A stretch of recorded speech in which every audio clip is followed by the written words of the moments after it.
பிள்ளையார்பட்டி ஸ்ரீ கற்பக பிள்ளையாரை வணங்குகிறேன். ஆதித்யாய சோமாய மங்களாய புதாய ச குரு சுக்கிர சனி பயிற்ச ராகுவே கேதுவே நமோ நமக.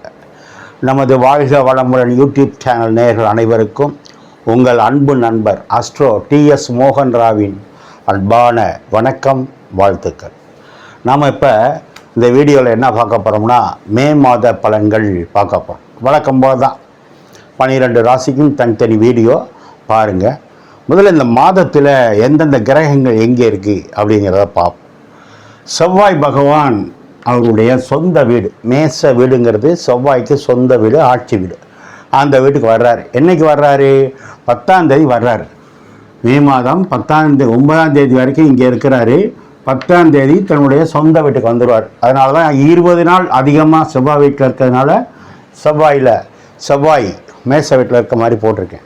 அதே மாதிரி புத பகவான் அவர் பார்த்தீங்கன்னா 9ஆம் தேதி வரைக்கும் மேச வீட்டில் இருக்கார். 10ஆம் தேதி ரிஷப வீடு, அவருடைய நண்பர் வீடான ரிஷப வீட்டுக்கு வந்துடுவார். யார்? புத பகவான் 9ஆம் தேதி வரைக்கும் மேச வீட்டில் இருக்கார். 10ஆம் தேதி ரிஷப வீட்டுக்கு வந்துடுவார். அடுத்து பார்த்தீங்கன்னா 15ஆம் தேதி சூரிய பகவான் ரிஷபத்துக்கு வந்துடுவார். 14ஆம் தேதி வரைக்கும் மேசத்தில் உச்சமாக இருக்கார். 15ஆம் தேதி ரிஷப வீட்டுக்கு வந்துடுவார். சூரியன் ரிஷப வீட்டுக்கு வந்துட்டால் என்ன அர்த்தம்? வைகாசி பிறந்துருச்சின்னு அர்த்தம். என்னைக்கு? 15ஆம் தேதி. அடுத்து சுக்கிரன் பார்த்தீங்கன்னா 16ஆம் தேதி மிதுன வீட்டுக்கு வந்துடுவார். 15ஆம் தேதி வரைக்கும் இங்கே இருக்கிற சுக்கிர பகவான் 16ஆம் தேதியிலேருந்து மிதுன வீடு, அவர் நண்பர் வீட்டுக்கு வந்துடுறாரு. இதில் என்ன பியூட்டின்னா, புதன் வீட்டில் சுக்கிரனும் சுக்கிரன் வீட்டில் புதனும் பரிவர்த்தனை ஆகியிருக்காங்க. ரைட்டு. ஆல்ரெடி அங்கே ஏற்கனவே யார் இருக்கா? குரு பகவான் மிதுனத்தில் தான் இருக்கார். அவர் மே மாதம்தான் லாஸ்ட்டில் அல்லது ஜூன் ஃபஸ்ட்டு வாரத்தில் இங்கே வருவார். அந்த குரு பயிற்சி வீடியோ நான் உங்களுக்கு போட்டிருக்கேன். 12 ராசிக்கும் தனித்தனி வீடியோ. எல்லோரும் பார்த்துட்டு வாழ்த்து சொல்கிறீங்க. நிறைய பேர் உங்கள் ஜாதகத்தை கூட வாட்ஸ்அப்பில் அனுப்பி பார்த்தீங்க. சரி. அடுத்து கேது பகவான் சிம்மத்தில் தான் தன்னுடைய பயணத்தை நடத்திட்டு இருக்காரு. இவர் டிசம்பர் மாதம் 2ஆம் தேதிக்கு மேலே தான் கடக வீட்டுக்கு வருவார். அதே மாதிரி ராகு பகவான் கும்ப வீட்டில், சனி பகவான் வீட்டில், தன்னுடைய நண்பர் வீட்டில் பயணம் பண்ணிகிட்டு இருக்காரு. இவரும் டிசம்பர் மாதம் மேலே தான் மாறுவார். ஆல்ரெடி சனி பகவான் மீன வீட்டில் தான் தன்னுடைய பயணத்தை நடத்திக்கிட்டு இருக்காங்க. இதுதான் இந்த மாதத்தினுடைய கிரகங்களுடைய நிலைமை. அடுத்து இந்த மாதத்தில் என்னென்ன விசேஷங்கள் அப்படின்னு பார்த்தோம்னா, மே மாதம் 1ஆம் தேதி பார்த்தீங்கன்னா தொழிலாளர் தினம். மே மாதம் 1ஆம் தேதி தொழிலாளர் தினம். உலகம் முழுவதும் இருக்கின்ற தொழிலாளர்களுக்கு ஒரு திருவிழா. அப்படின்னா மே 1 தொழிலாளர் தினம். அனைத்து தரப்பு தொழிலாளர்கள் அனைவருக்கும் நம்முடைய தொழிலாளர் தின வாழ்த்துக்கள் நம்மளுடைய யூடியூப் சேனல் சார்பாக சொல்லிக்கிறோம். அன்னையிலேருந்து தொழிலாளர்கள் அனைவரும் தங்களுடைய வாழ்க்கையில் நிறைய முன்னேற்றங்கள் அடையணும்னு வேண்டிக்கிறேன். அடுத்து பார்த்தீங்கன்னா 28ஆம் தேதி பக்ரீத் பண்டிகை. நாடு முழுவதும் பக்ரீத் பண்டிகை கொண்டாடக்கூடிய நம்முடைய இஸ்லாமிய நண்பர்களுக்கு நம்முடைய மனப்பூர்வமான வாழ்த்துக்கள். அடுத்து பார்த்தீங்கன்னா 30ஆம் தேதி வைகாசி விசாகம். வைகாசி விசாகம்னாலே தெரியும், முருகனுக்கு உகந்த நாள், முருகனுக்கு பிறந்த நாள், இப்படி சொல்லிக்கிட்டே போகலாம். அத்தனை முருகன் ஆலயங்கள்லையும் குறிப்பாக 6 படை வீடுகளில் சிறப்பாக இருக்கும். அன்னையிலேருந்து அந்த முருகப்பெருமான் அருள் உங்களுக்கும் நாட்டு மக்களுக்கும் கிடைக்கணும்னு வேண்டுகிறோம்.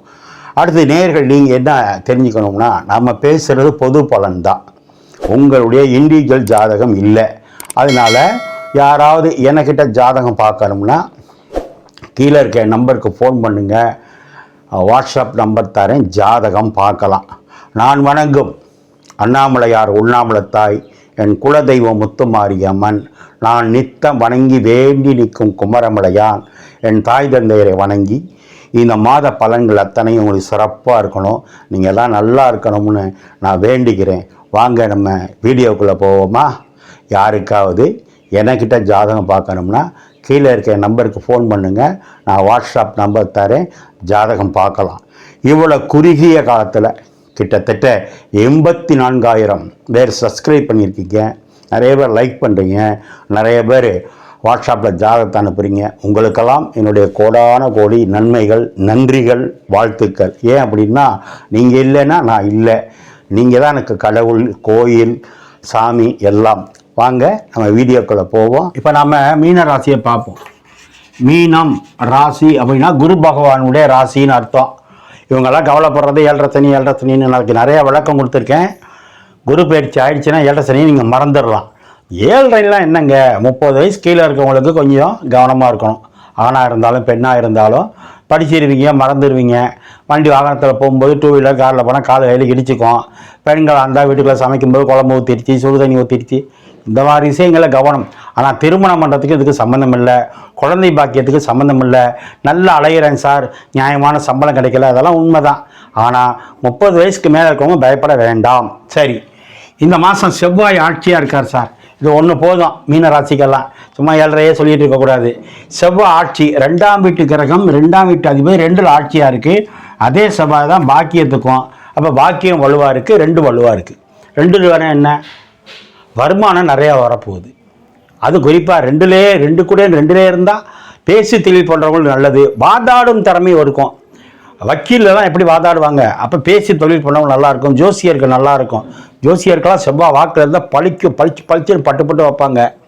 ஆக செவ்வாய் இருந்தால் சொத்து நல்லா இருக்குது. ஆனால் பேச்சில் கவனமாக இருக்கணும். செவ்வாய் போர் கிரகம், கோபமான கிரகம்.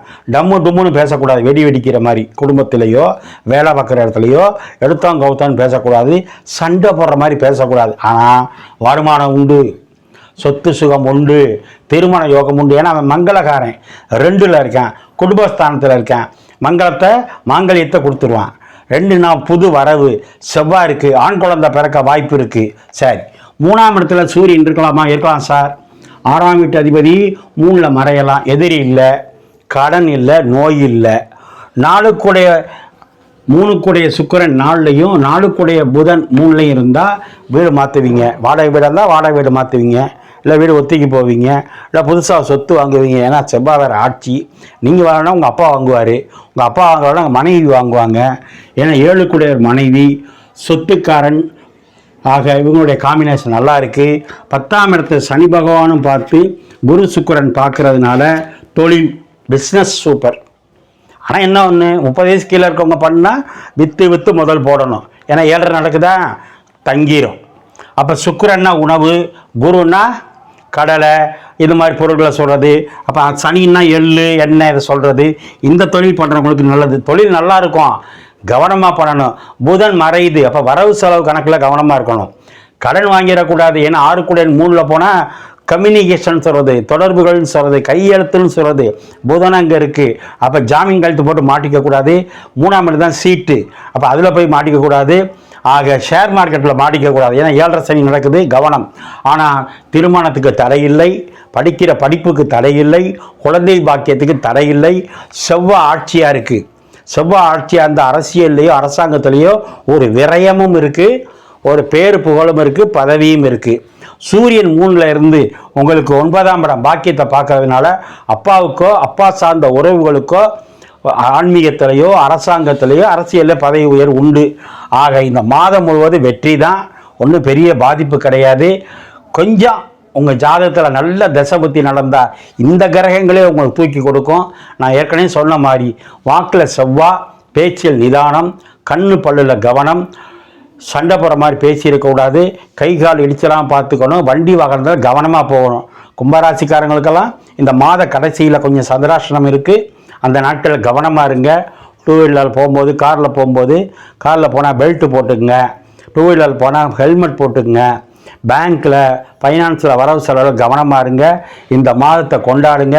உங்களுக்கெல்லாம் யோகமான கிரகமே முருகன் தான். முருகனை இறுக்கி பிடிங்க. 12 கட்டமும் உங்களுக்கு பாதகமாக இருந்தால் கூட நல்லதே நடக்கும். முருகனை கும்பிட்டவன் இது வரைக்கும் வீழ்ந்ததா சரித்திரமே இல்லை. அது மேச வீட்டில் இருக்குது செவ்வாய். பழனிமலை முருகன், சுவாமிமலை முருகன், குமாரமலை முருகன், இப்படி மலை மேல் இருக்கிற முருகன் வழிபாடை பண்ணுங்க. அந்த மலை உயரத்தில் முருகன் எப்படி இருக்காரோ அதே மாதிரி இந்த மாதம் உங்களுக்கு பேர் புகழ் கிடைக்கும். ஓம் நமச்சிவாய.